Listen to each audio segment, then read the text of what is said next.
Assalamualaikum warahmatullahi wabarakatuh. Perkenalkan nama saya Nida Nupsa Asila Anaya dengan NIM 16052100030 dari kelas KR 4501B. Di sini saya akan memaparkan hasil pengumpulan data pada mata kuliah Riset Kreatif dan Fashion. Berikut adalah topik yang saya ambil adalah aplikasi pewarna alam untuk produk fashion kontemporer dengan dosen pembimbingnya Bapak Aldi Hendrawan. Subtopiknya adalah eksplorasi pewarna alami tekstil dengan teknik kerkalatar. Berikut adalah anggota kelompok saya, ada Radita Maharani, saya sendiri Nida Nupsa, Galuh Istiqomah, dan Hasanah Aziza. Tipe penelitiannya adalah curiosity. Yang pertama, pengumpulan datanya ada studi literatur. Berikut adalah kata kunci yang saya ambil, ada rekalatar, limbah besi, ramah lingkungan, indigo, dan jelawe.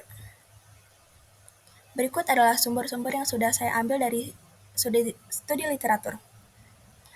Lalu hasil pengumpulan datanya ada hasil observasi yang dimana pada tanggal 2 Maret 2024 tempatnya di Nakraf atau Jakarta Convention Center. Lampiran foto yang pertama ada dari Bria Santika yang menggunakan pewarna alam dengan teknik kerkalatar yaitu ekoprint. Yang kedua ada dari brand Winakraf menggunakan pewarna alam dengan teknik ekoprint juga. Yang terakhir ada dari brand Dameolus menggunakan pewarna alam namun pada benangnya. Lalu pengumpulan data selanjutnya adalah hasil eksplorasi. Alat dan bahan yang saya gunakan ada indigo vera, jelawe, limbah besi karat, panci, gelas takar, air mineral, kain katun Prisma, jepitan jemuran. Lalu bahan merating awalnya ada cuka putih dan lemon. Dan merating akhirnya air mineral, tunjung, tawas, cuka, dan timbangan. Proses perwarnaannya ada dua proses. Proses pertama, meletakkan limbah besi terlebih dahulu, lalu mencelupkannya ke warna alam. Sedangkan proses yang kedua, mencelupkan warna alam terlebih dahulu, lalu meletakkan besi di atas kain. Berikut adalah hasil pewarnaannya dari indigo. Yang pertama, menggunakan proses 1 yaitu meletakkan limbah besi terlebih dahulu, menggunakan merating awal cuka dengan pewarna alam indigo, dan terakhir merating akhir cuka. Hasilnya warnanya tetap sama. Yang kedua, ada menggunakan proses pertama dengan merating awal cuka, lalu pewarna alam indigo, dan merating akhirnya tunjung. Hasilnya warna indigo lebih gelap. Yang ketiga, pencelupan indigo lalu meletakkan limbah besi dengan merating awal cuka dan merating akhir cuka. Warna yang dihasilkan adalah tetap sama. Lalu yang keempat adalah pencelupan indigo, kemudian meletakkan limbah besi menggunakan merating awal cuka dan merating akhirnya tawas. Hasil pewarnaan pada karat dengan teknik item placement, warna karat tidak luntur, dan merating akhirnya menghasilkan warna sedikit lebih muda. Lalu yang kelima adalah pencelupan indigo, kemudian meletakkan limbah besi dengan merating awal lemon dan merating akhirnya tawas. Hasil proses pewarnaan pada karat ini, pada awal lemon tidak menghasilkan warna apapun, namun ada sedikit perubahan menjadi putih. Merating akhirnya cuka dan menghasilkan warna yang tetap. Lalu hasil eksplorasi pewarnaan jelawe. Yang pertama, menggunakan proses pertama merating awal cuka, warna alam jelawe, dan merating akhir tunjung. Merating akhir tunjung jika digabung dengan jelawe menghasilkan warna abu kehitaman. Lalu yang ketujuh ada menggunakan proses pertama yaitu dengan merating awal cuka, warna alam jelawe, dan warna akhir tawas. Merating akhir tawas jika digabung dengan jelawe menghasilkan warna tetap yaitu kuning muda kecoklatan.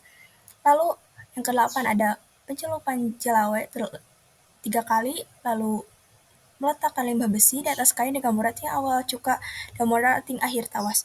Merating akhir tawas jika digabung dengan jelawe menghasilkan warna tetap yaitu kuning muda kecoklatan. Lalu yang kesembilan, pencelupan jelawe 3 kali menggunakan proses 2 yaitu meletakkan limbah besi dengan merating awal lemon lalu merating akhirnya tunjung. Merating akhir tunjung jika digabung dengan jelawe menghasilkan lebih gelap dan karat tidak terlihat, namun pada lemon kurang menghasilkan warna karat. Lalu yang ke-10, pencelupan jelawe 3 kali menggunakan proses kedua yaitu meletakkan limbah besi dengan merating awal cuka dan merating akhirnya cuka. Warnanya tetap sama, namun warna limbah karat tidak begitu keluar. Kesimpulannya, pada uji coba yang telah saya lakukan, JLAW digabung dengan karat tidak menghasilkan warna asli karat, yaitu oranye atau oranye kecoklatan, baik melalui proses pertama ataupun proses kedua.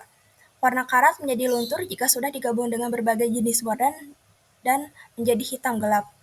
Lemon kurang menghasilkan proses ionisasi warna karat ke kain. Warna karat yang dihasilkan tidak pekat pada kain yang sudah dicelup baik JLAW ataupun indigo.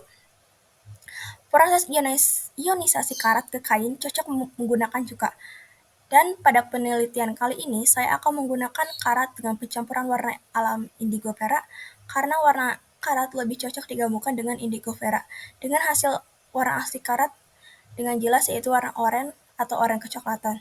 Dan JLAW kurang cocok jika digabungkan dengan karat seperti percobaan yang sudah saya lakukan sebelumnya karena warna karat luntur dan menyebar ke seluruh permukaan kain.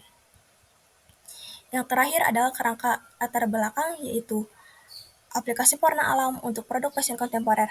Fenomenanya ada perkembangan industri fashion yang menggunakan pewarna sintesis, limbah besi yang sudah tidak terpakai digunakan sebagai pewarna alam dekoratif pada kain, pengelolaan limbah besi yang sulit diolah kembali, maraknya masalah lingkungan dari fast fashion, warna alam yang mudah terurai dan mudah hancur oleh mikroorganisme secara alami.